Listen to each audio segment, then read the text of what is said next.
지역의 이슈를 풀어보는 헬로 이슈 토크입니다. 부천시가 광역동을 폐지하고 내년 1월부터 3개 구와 37개 일반동을 복원하겠다고 밝혔습니다. 그동안 행정안전부 승인을 기다렸는데요. 지난 19일 행안부의 승인을 받았습니다. 부천시는 안전과 복지 기능을 강화한 새로운 형태의 행정체제를 구현하겠다고 밝혔는데요. 다만 광역동 정책 실패에 대한 책임 논란은 피할 수가 없는 상황입니다. 자세한 내용 짚어봅니다. 함께할 두 분 부천시 의회의 광내경 국민의힘 의원과 박찬희 민주당 의원 자리했습니다. 안녕하세요. 네, 부천에서 광역동 체제가 폐지가 됩니다. 3개구 37개 일반동으로 전환되는데요. 이 행안부 승인을 받으면서요, 이 일반동 복원 사업도 한층 좀 속도를 내게 됐는데 조용익 시장의 대표 공약 중 하나였어요. 근데 거의 1년 정도가 걸렸는데 생각보다 좀 시간이 오래 걸렸다 뭐 이런 생각도 들거든요. 이유가 있나요? 이제 작년 9월부터 전담 TF를 설치해서 시민의 의견들도 듣고 또 의회는 의회 나름의 절차를 또 촉구 결의안을 제출하기도 하고 행안부에 그랬는데 예상은 3월 정도로 예상을 하고 진행을 했었는데 이제 그 행안부의 처리 과정 중에 보완해야 할 서류 보완 요청들도 있었고 그래서 시민들이 체감하시기에는 조금 시간이 오래 걸린 걸로 체감을 하시는 게 된 것 같습니다. 그렇지만 실제로 그 구승인이나 다른 행정 개편 절차와 비교를 해보면 보통 그런 것들은 1년 넘게 시간이 걸리는데 답답하시긴 하셨겠지만 개편 절차로만 보면 그렇게 오랜 시간이 걸린 거는 아니라고 이야기하지만 어쨌든 오랜 시간 동안 기다리게 한 건 시민들께서 불편해 하셨을 것 같긴 합니다. 네.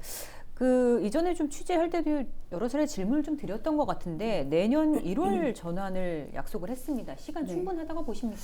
그러니까 어떻게 하는지가 가장 중요한 것 같아요. 일단 우리가 구청이 다시 복원이 돼야 되는 거고 그리고 거기 안에 37개 동, 지금 36개 동을 승인받았고 1개 동은 옥길동이 분동되는 과정을 우리 지자체에서 추진하는 일이거든요. 그래서 37개 동이 되는데 문제는 어떻게 해야 되는지가 관건입니다. 아까 말씀드린 대로 실제로 지금 시간이 충분하지 않아요. 지금 조례도 나와야 되고요.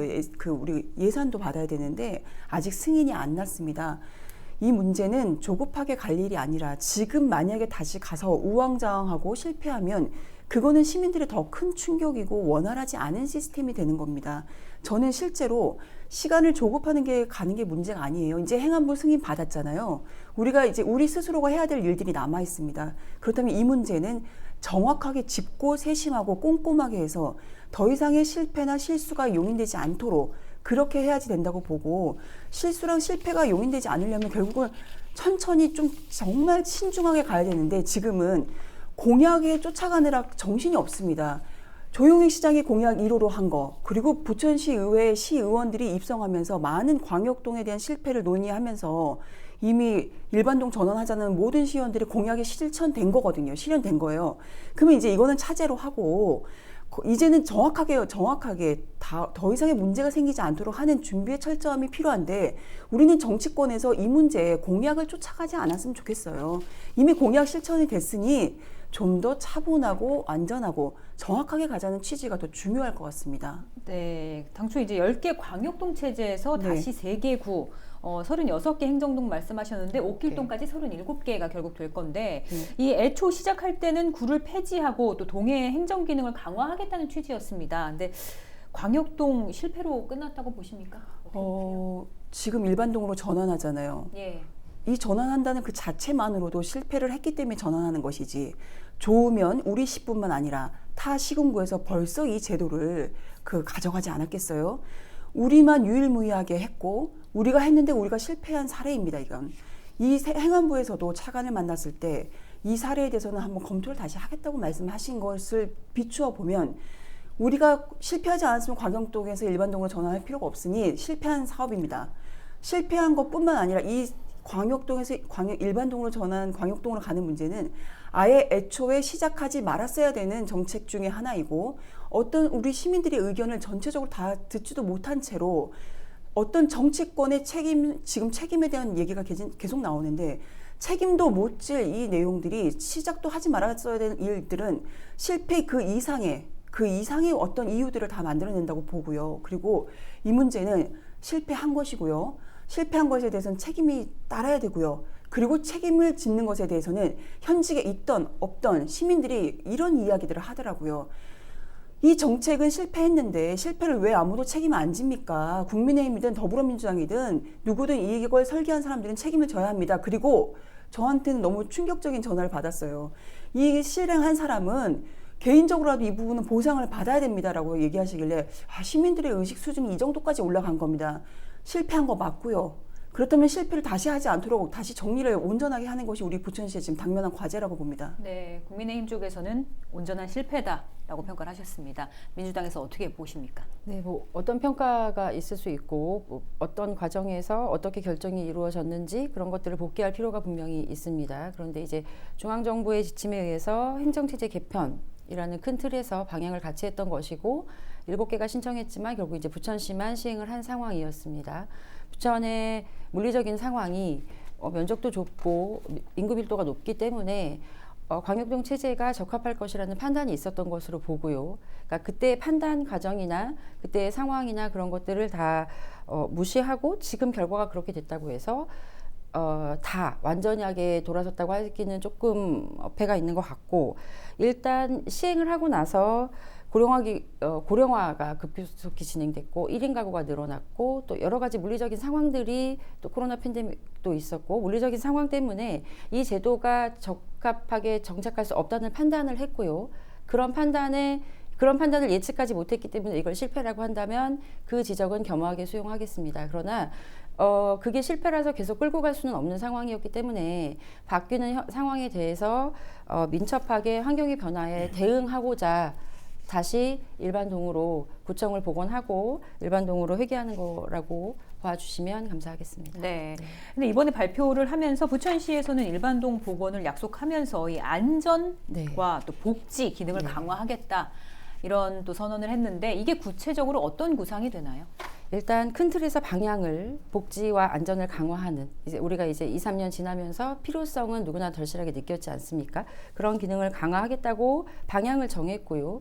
지금은 스마트 복지 안전 공동체 추진단이라는 어느 당사자가 들어가게 될지는 조금 더 구체적으로 의논하고 방향을 정할 것이지만 필요하면 지금 이제 스마트 시대니까 앱의 도움도 받고 또 유관기관들이 있지 않습니까? 유관기관 그리고 시가 보유하고 있는 인적 자원을 최대한 활용해서 마을 공동체라는 것에 조금 더 의미를 부여하고 복지 사각지대 그리고 안전을 최우선으로 해서 이런 기능을 좀 강화하고 조금 더 세부적으로 촘촘하게 그런 조직들을 만들어냄으로써 실질적으로 주민들이 느끼는 체감은 조금 삶의 만족도는 좀 높아지기 위한 그런 방향을 설정하고 지금 준비하고 있습니다. 네, 좀 구상까지 좀 들어봤는데 그 단순히 일반동으로 전환되는 걸 넘어서 좀 새롭게 거듭나야 될 부분들이 있을 것 같은데 이번에 이제 요 지금 행정 개편에 앞서서 반드시 좀 개선이 돼야 된다 하고 좀 생각하시는 부분이 있으신가요?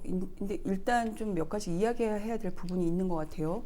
우리가 고령화 사회를 예측하지 못했다는 것은 잘못된 이야기인 것 같아요. 고령화 사회는 이미 우리 부천시에는 1년에 5, 6천 명씩 늘어나고 있고 지금 우리 4월 말 기준으로 12만이 넘었습니다. 5, 6%씩가 매해마다 늘어나는 수준은 그 추이가 분명히 있었고, 그리고 지난번에 광역동을 추진할 때 가장 먼저 얘기한 것이 행정의 효율성입니다. 요거와 이 질문을 결을 같이 해야 된다고 보는데 행정의 효율성은 공무원들의 효율성이지 시민들의 효율성은 아니에요. 행정은 시민들에게 서비스를 줘야 하는 부분인 거지 공무원들의 효율성이나 이런 효과적인 것만 따져서는 안 되는 문제들이고, 그리고 말씀하신 고령화의 추이는 계속적으로 늘어나는 추세였기 때문에 이 부분에 대한 대비 측면에서도 광역동으로 전환했던 문제는 잘못됐던 거라고 그 당시에도 무수히 많이 지적을 했습니다. 그렇기 때문에 이번에 복원할 때도 마찬가지로 고령사회에 맞는 스마트 복지와 안전, 그리고 청년 측에 특별히 있지 않았던 제도들에 대한 안전과 복지에 대한 문제, 이런 부분들이 고루가 갖춰지게 해야 되는 거고, 이번에 꼭 반드시 좀 저는 살펴야 될 게 뭐냐면 추후에도 지금 인력에 대한 이야기는 나오지만 지금의 그 광역동에서 일반동 전환하는 그 과정의 문제의 가장 큰 요소 중에 하나가 공무원 사회에 어떻게 보면 뭔가 지금 사기를 떨어뜨리는 일이 됐습니다. 이 부분에 어떻게 사기를 진작시킬 수 있는지 당연히 이래야 되는 공무원의 그 마음으로 봐서는 안 되거든요. 그러니까 서비스 측면을 분명히 하고 이 공무원들의 일을 더 끌어올릴 수 있는 뭔가의 매개체가 분명히 있지 않으면 우리 부천시에는 정체되어 있는 정책들에 대한 추진이 어려울 것 같다는 그런 판단들이 많습니다. 그러니까 이런 부분들이 복원하는 과정에 충분히 논의하고 대안을 마련해야 된다고 생각합니다. 알겠습니다. 과거 주민자치회 등 주민단체 기능이 많이 축소돼서 말이 많았습니다.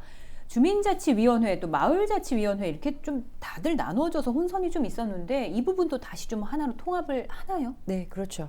이제 광역동이었기 때문에 광역동 중심의 주민자치 그리고 마을자치로 나뉘어져 있었는데 이제 다시 37개 동으로 복원되면서 예. 주민자치 어떤 명칭을 쓰게 될지는 모르겠지만 주민자치를 아무래도 확대하고 그 마을자치와 주민자치에 나눠져 있던 그런 구분들을 다시 통합해서 하나의 일반동 단위로 일반동 단위 수준의 주민자치를 구성해 낼 것으로 예정하고 있습니다. 네. 주민자치위원회 부분도 짚어봤는데요. 사실 현실적인 문제 가운데 하나가 인력 재배치와 복원 비용입니다. 먼저 좀 복원 비용부터 짚어보면 기존 구청사의 경우에는 벌써 다른 용도로 전환이 돼 그렇죠. 사용 중이죠. 근데 그 주민 편의 시설이 많은데 이런 부분들은 어떻게 가져가는 겁니까? 지금 우리가 이제 새롭게 들어가야 되는 원미구청, 소사구청, 오정구청 이 세 개의 구청에 기존에 한 35개의 시설이 들어가 있습니다. 그중에 이제 뭔가 배치를 하려면 빠져나가야 되는 시설들이 한 절반 이상이 되는 시설이 되는 거고 그리고 26개 동이 있었잖아요. 광역동 10개를 중심으로 하고 26개 동 그러니까 나머지 36개 동도 거기 안에 다 이제 다른 시설들이 들어가 있었는데 그중에 18개 이상은 이전해야 되는 시설이라고 저희가 파악이 돼 있어요. 근데 어디로 가야 되나 그 부분이 아직도 답보 상태예요. 그렇기 때문에 아까 시간이 충분하냐라는 질문에 제가 분명히 시간이 충분하지 않다라고 한 지점은 무엇이냐. 우리가 같이 다 끌어모았던 것도 안전하게 다시 다 어딘가에 위치에 적재적소에 다 배치를 해야 되는데 그거에 대한 지금까지 준비를 해왔다 하더라도 그 부분에 대해서 애로사항을 이야기하는 건 계속 있거든요. 근데 지금 이 부분에 다 정확하게 전체를 다 하면 한 40개의 시설이 어딘가로 가야 되는데 우리 부천시에 그렇게 공간이 많지 않아요. 이미 본청도 포화 상태이고 이 문제는 아마 심각하게 지금 모든 직원들도 일하는 직원들도 아마 힘들 거라고 보는데 이 문제는 시급하게 체계적인 계획을 세워서 단계적으로 이동할 수 있는 부분도 있는지 확인해야 되고 그리고 이거와 관련된 여러 가지 예산의 문제가 제일 심각합니다. 예산이 지난 시정질문 때 연말 시정질문 때 광역동 갖고 우리가 시정질문했을 때 130억 정도 들어갈 거라고 예측했습니다. 근데 지금 아직 확정되진 않았지만 아마 2배 이상의 130억에서 2배 이상의 예산이 필요한 것으로 추산이 되고 있어요. 어마어마한 돈입니다. 그리고 왜 그 당시에 추측이 안 됐는지 추산이 안 됐는지 이 부분에 대한 책임도 분명히 있어야 되고요. 불과 1년을 계속 준비하고 있었던 과정 안에서 예산이 100억 이상이 이렇게 뛰어올 거라고는 생각 못 했거든요. 그때도 같은 질문이었어요. 곧 추진될 텐데 예산의 추정치가 나와야 되지 않겠냐. 그래야 우리 시의 예산을 측정하지 않겠냐 했는데 그때 분명히 130억에서 아마 추가되더라도 몇십억 정도 추가될 거라고 했습니다. 근데 이미 지금 250억 정도 추산이 됐고 250억이 추산됐다는 얘기는 그 내년도 본예산까지 이건 추경이에요. 본예산까지 가면 분명히 그 이상의 돈이 들어갈 게 뻔하거든요. 그러면 광역동 추진 전, 광역동 추진, 일반동 추진의 전환 이 모든 것에 대한 매몰 비용을 지금은 시가 발표를 해야 되고 이것을 체계적으로 하여야 이 문제는 해결이 되는데 아직까지 그걸 하지 못하고 있다는 지점이 애석하고 예산에 대한 부분은 아마 더 꼼꼼하게 살피지 않으면 이 돈 다 어디서 나겠습니까? 시민의 혈세인데요. 지금이라도 다시 꼼꼼하게 좀 찾고 대안도 마련하고 조달은 어떻게 할 건지 이런 총체적인 계획이 필요합니다. 네, 예산 문제까지 좀 짚어봤는데 좀 어떠세요? 주민 편의 시설에 대한 부분들 좀 다시 또 보완을 시키는 건가요? 어떻게 보세요? 네, 이미 말씀하신 대로 시장의 공약이었고 그러니까 그 담당 부서가 아무것도 하고 있지 않았던 건 아니고 나름의 계획을 가지고 움직이고 있었고 지금 이제 물리적인 한계가 있어서 어쩔 수 없이 광래경 의원 지적하신 대로 이전을 해야 하는 상황이 있고 실제로 민원이 발생하고 있습니다. 이제 지역마다 약간의 차이가 있고 지역의 특수성이 있기 때문에 각각 그 지역의 상황을 좀 고려해서 현실적인 부분을 좀 잘 반영할 수 있도록 예, 하는 예. 게 그렇게 해주길 바라는 게 이제 그리고 그렇게 처리될 거라고 될 수 있도록 또 의회도 계속 그것들을 좀 확인해 나가야 하고요. 매몰 비용에 관한 거는 당연히 비용이 들 거고 예산이 들지만 그 예산이 드는 문제 때문에 사실 광역동으로 회귀 안 할 수도 다시 일반동으로 오지 않을 수도 없는 문제이지 예. 않았겠습니까? 예산을 좀 꼼꼼하게 확인하고 체크하고 잘 집행될 수 있는지 또한 의회에서 확인을 하고 계속 이것들을 좀 주시하면서 효율적으로 집행할 수 있도록 예. 그리고 시민들이 느끼는 불편이 최소화가 되도록 집행부와 끊임없이 소통하고 의견을 전달하고 그런 과정을 계속 해야 할 것 같습니다. 네, 네. 예산 문제도 좀 짚어봤습니다. 다음으로 인력 재배치도 짚어봐야 할 문제입니다. 광역동 전환 당시에 이 효율적인 행정체제로 인건비를 줄일 수 있다고 단언을 했는데요. 그 복원되면 공무원 인력은 어떻게 되나요? 지금 우리 공무원들이 이제 2,656명이에요. 근데 여기서 4급 공무원들이 이제 자용 감소나 이런 부분들은 예. 이제 고려하고 그러면 이제 한 9개의 기구를 5급으로 이제 바꿔야 되는 시점이라고 하더라고요. 예. 그리고 실제로 본청에서 구청에서 하던 업무를 끌고 갔던 것도 있잖아요. 예, 그러니까 예. 가져갔던 부분들은 다시 구청으로 내려보내야 되고 네.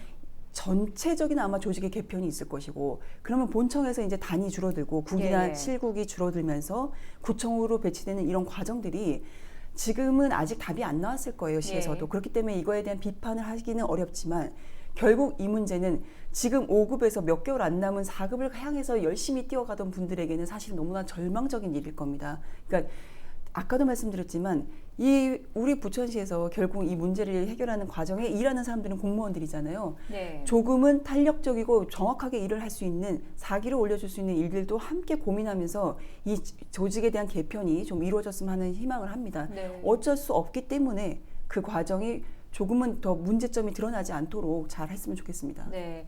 이 공무원 사회 혼선에 대한 문제 좀 공감하십니까? 네, 그렇습니다. 말씀하신 대로 직제가 개편돼야 하고 그 사급 인력이 줄어야 하고 뭐 명확한 상황이니까요. 예. 네, 그러니까 그런 부분들을 공무원 조직 내에서도 잡음 없이 그리고 그 부분에서 피해자라고 느끼는 분이 발생하지 예. 않도록 이제 집행부에서 잘 처리해주기를 요청하고 그리고 그 인력 배치를 하는 걸 통해서 그러니까 공무원의 입장이 아니라 예. 시민의 입장에서 말씀드린 대로 복지나 안전 이런 예. 부분들이 조금 더 강화되고 그런 조직이 잘 개편돼서 체계를 잡을 수 있도록 예. 일반동 전환과 함께 갈 수 있도록 그런 부분에 조금 더 신경 써줄 것을 집행부에 강력하게 요청하겠습니다. 네, 그런데 이 책임론에 대한 부분도 좀 피해갈 수 없습니다. 결국에 이제 선거를 통해서 이게 심판을 받지 않겠느냐 이런 목소리도 있는데 어떻게 보십니까? 저는 이제 이런 게 되게 그런 것 같아요. 선거로 심판을 받던 안 받던 저는 그거보다는요. 예. 잘못을 했으면 사과를 하는 게 맞고요. 뭐 선거는 좀 차지했으면 좋겠고요. 네. 자꾸 이 문제를 선거랑 연관하면 정말로 사과해야 될 당사자들은 사과를 하지 않습니다. 사과를 하는 것이 뭔가 잘못했다는 판단이 드는 것 같은데 그렇지 않습니다. 사과를 하고 사과를 한다는 것은 그거에 대해 책임지겠다는 마음가짐이거든요. 예. 저는 이 문제는 분명하게 더불어민주당 전 시장 3대에 걸친 시장이 만들어진 이 정책 실패에 대한 부분은 네. 분명하게 책임을 지고 그리고 우리 당에서도 그 책임 소재에 대해서는 사과한 부분에 대해서는 그것을 인정해주는 그런 시스템이 되어야지만 그 피해를 보는 시민들에게 사죄하는 것이 된다고 저는 생각합니다. 자꾸 선거로 이어지면 아무도 책임지지 않는 사태가 벌어질 수 있을 것 같아 드리는 말씀입니다. 네. 이 책임론 좀 어떻게 좀 반성 이런 부분들에서 어떻게 보십니까? 네, 자유로울 수는 없습니다. 그렇지만 또 나름 항변을 하자면 중앙정부의 정책의 방향이었고 그 방향을 선도적으로 따르는 거였고 그 과정에 생긴 문제점들을 계속 안고 가지 않으려 노력했고 분명히 무리수가 된다는 것을 인지했지만 다시 되잡으려는 노력을 했고요. 그런 부분에 대한 평가도 또 다시 그 부분은 또 차후에 다시 받아야 할 것이라고 생각하고 변화된 상황에 적응하려는 노력이었기 때문에 사과의 문제와 조직 개편의 문제 그리고 선거는 조금 이렇게 말씀하신 대로 분리해서 시민들께서 판단하실 거라고 생각합니다. 네, 알겠습니다. 오늘 말씀 여기까지 듣도록 하겠습니다. 네, 헬로 이슈 토크 오늘 순서는 여기까지입니다.